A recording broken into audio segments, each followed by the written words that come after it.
Remember when President Trump went to the Chick-fil-A last Thursday? Well, Jimmy Kimmel was not having any of it. He said, oh yeah, well he likes to just throw his money around and that's why they liked him. He was bragging about how he had saved the historically black colleges and universities. And he said, I bet you Trump couldn't name one single historically black college and university.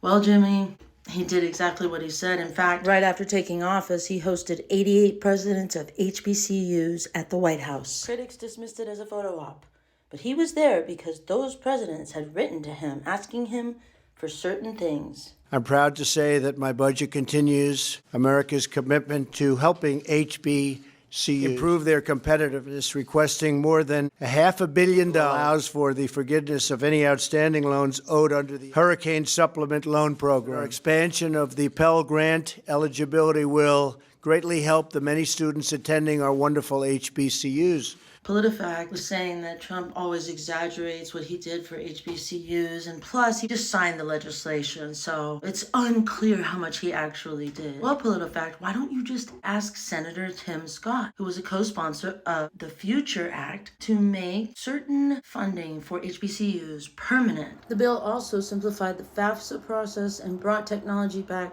that would allow the IRS to receive information from the Department of Education so the student didn't have to do it. It turns out that President Obama had declined to renew this his first year in office, and then under pressure he had renewed it, but there were a lot of missteps and bureaucratic red tape, and according to some involved, inexplicable decisions that did more harm than good. This is a post-mortem by the Trade Association of Financial Aid Administrators.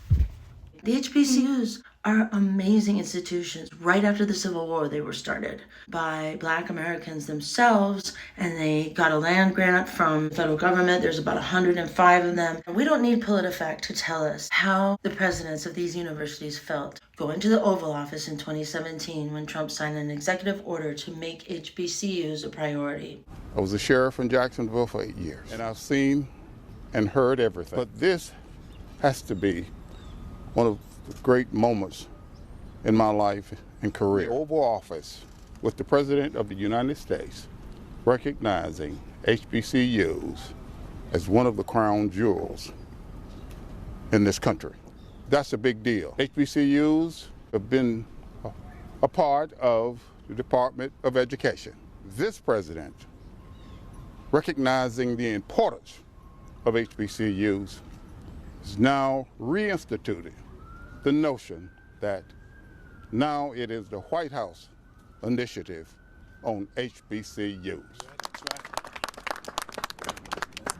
Jimmy Kimmel, you look like a clown, you are a clown, and your record on race stinks. What did you do in the Emmys last year? You laid down on the stage while Quinta Brunson was the first Black woman to accept a Primetime Emmy. You're lying there at her feet with some selfish stunt about how you didn't get the Variety Show award for the 13th time.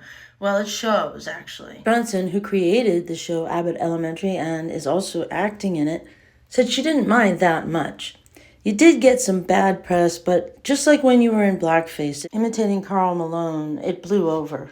You're setting yourself up as an authority on race and what you think President Trump knows or doesn't know. For those who have followed Donald Trump, this makes perfect sense. He comes from the wrestling world. He's been friends with prominent Black athletes and promoters for a long time.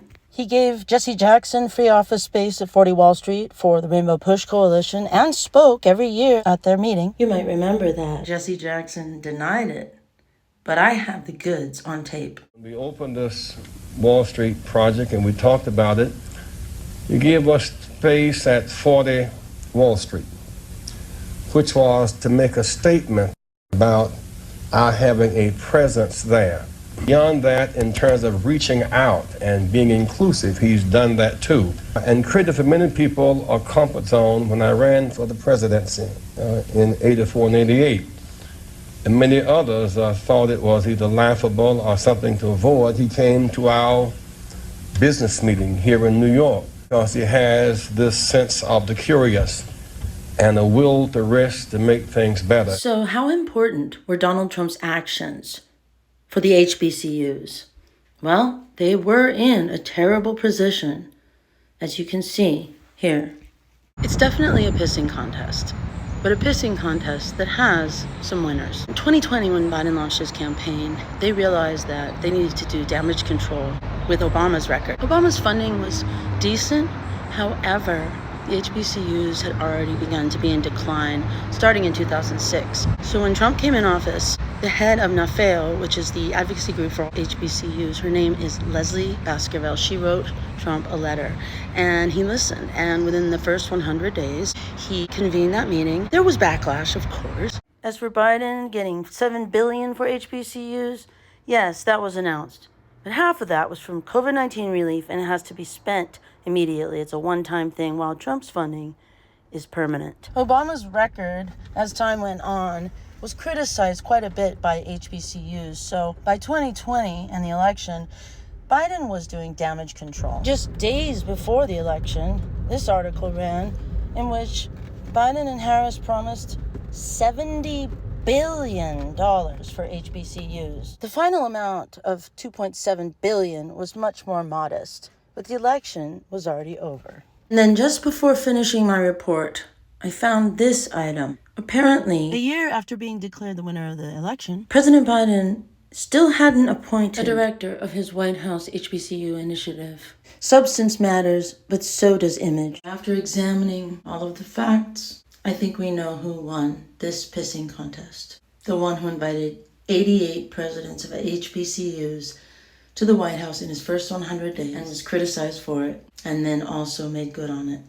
Thanks for watching, and don't forget to like, share, and subscribe because it really helps complete facts when you do. Good night.